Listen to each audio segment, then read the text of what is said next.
So, ano nga ba yung kwento ng mga twin flame connection na yan? So, share ko sa inyo itong kwento na ito and kung paano ba natin malalaman na nakilala or natagpuan na natin yung ating twin flame. Ayon sa kwento, noong sinaunang panahon sa Greek mythology, ang mga sinaunang tao raw ay tinatawag na androgynous.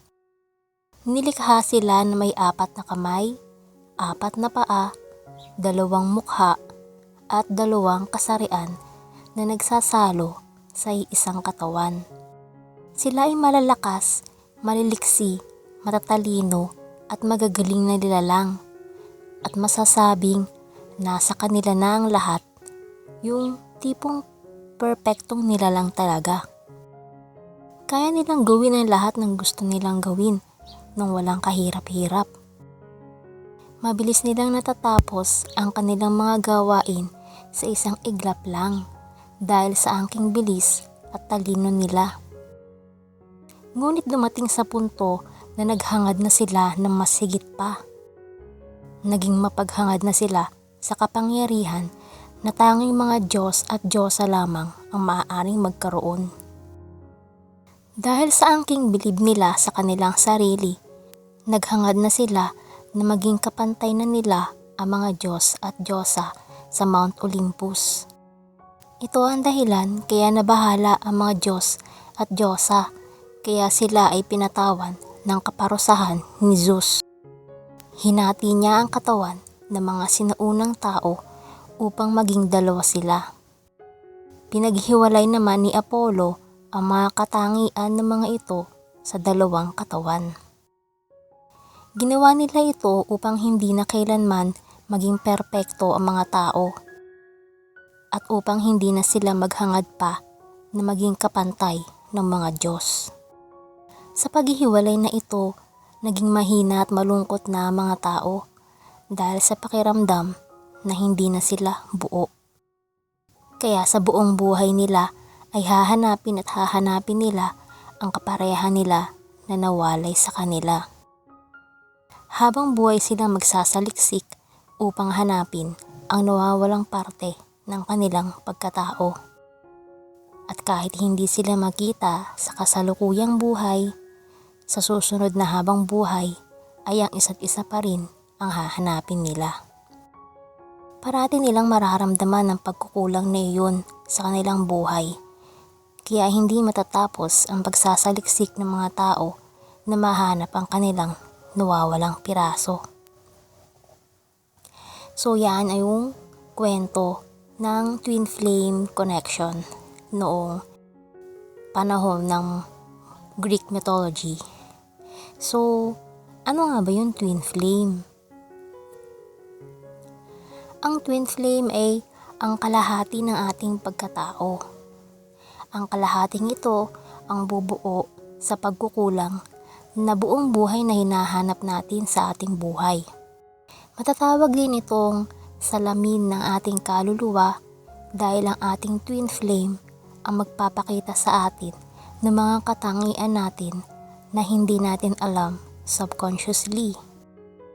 Yung masasabi natin na nakahanap tayo ng katapat dahil hindi basta-basta ang intense passion na mararamdaman mo sa taong ito.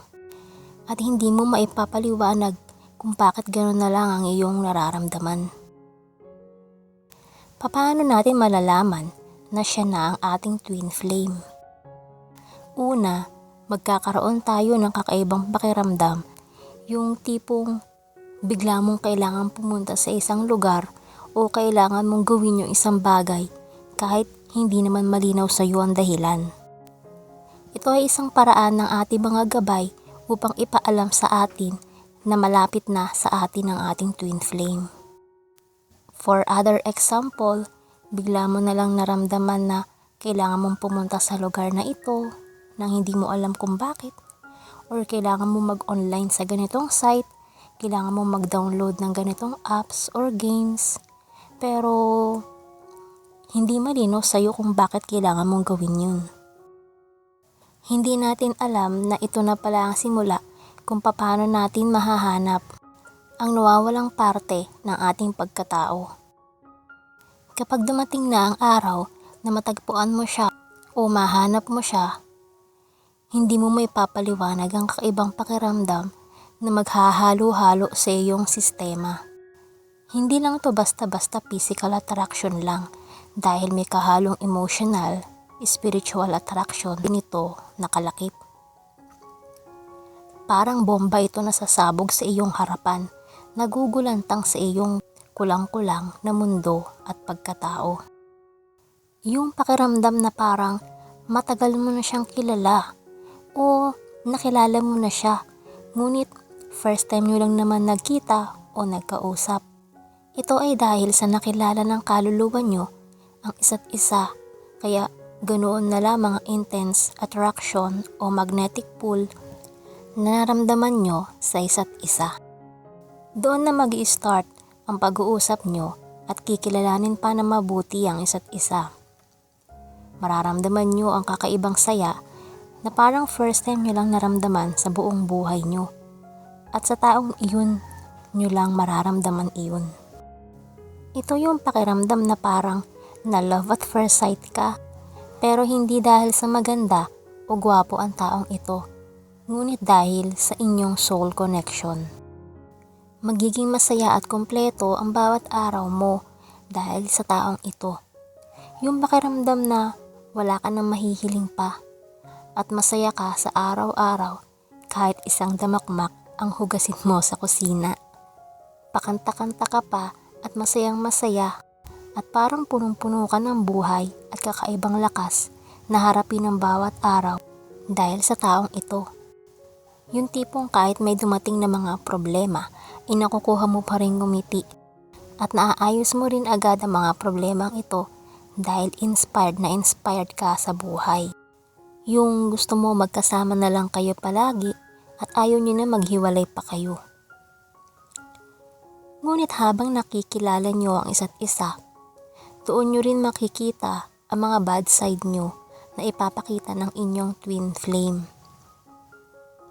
Kumbaga, they will expose the good and bad side of you dahil nga mirror souls kayo. Doon na magsisimula ang hindi nyo pagkakaunawaan dahil hindi nyo matanggap na nakikita nyo sa taong ito ang inyong mga kahinaan at kinatatakutan na ayaw nyong malantad at malaman ng iba. Iinit ang sitwasyon at tila isang hot potato na biglang bibitawan nyo ang isa't isa dahil napasok kayo sa init nito. Doon na magsisimula na ang isa ay tatakbo palayo at ang isa naman ay maghahabol sa taong ito. Madalas ang mga runner sa twin flame ay ang mga divine masculine at ang mga chaser naman ay ang mga divine feminine. Kaya walang magagawa si divine feminine kundi bitawan itong kanyang divine masculine dahil mabibilis sila tumakbo compare sa kanila. Sobrang magiging devastated ang kanilang mundo sa puntong ito at madalas nagkakaroon sila ng mga mental issues dahil sa mabigat na pakiramdam na ito. Maaaring tumagal ng ilang taon ito at kahit humanap kayo ng ibang magiging kapareha nyo ay hindi na kayo magiging masaya tulad ng naramdaman nyo sa piling ng isa't isa. Kahit ilang beses pa kayo magpalit-palit ng karelasyon o mag-ipon ng mga tao na makakasama o mapaglilibangan, still, hindi kayo makukontento at magiging masaya. Doon nyo na naman hahanap-hanapin at magsisimulang mamiss ang isa't isa. Madalas dahil sa pride and ego, nagpapanggap sila na masaya sila kahit deep inside, sobrang wasted sila dahil sa pagkawala ng kanilang other half. Hindi nila matanggap sa sarili nila na pinakawalan pa nila yung taong sobrang naging malaking parte ng kanilang buhay. Sa paghihiwalay na yun, nagkakaroon sila ng soul or spiritual awakening. Marami silang nare-realize sa buhay nila na kailangan nilang baguhin at isaayos. Kumbaga, inaayos nila ang kanilang sarili para maging better version ng kanilang sarili. Kumbaga, version 2.0, 3.0, mga ganong bagay. Mas nagko-connect din sila sa environment, nature, animals, universe, at madalas nilang nakikita yung mga signs and symbols from our spirit guides, angel numbers, mga 1111, magkakaparehas na pattern like numbers. So, maaaring ito ay mga mensahe ng mga angels, spirit guides, para sa kanilang soul awakening. Ngunit dahil nga magkakonekta ang inyong mga puso at kaluluwa, darating at darating pa rin ang araw na muli kayong magtatagpong dalawa. Hindi nyo maiiwasan ang isa't isa dahil kahit hindi man kayo magtagpong muli sa kasalukuyang buhay, still ang isa't isa pa rin ang hahanapin nyo sa susunod at sa susunod pa na habang buhay. So, I hope naliwanagan na kayo sa ating twin flame connection. Ginawa ko itong story na ito dahil ang susunod natin na pick a card tarot reading session ay tungkol sa inyong soulmate twin flame connection. So, stay tuned para sa susunod. See you sa ating next tarot reading session.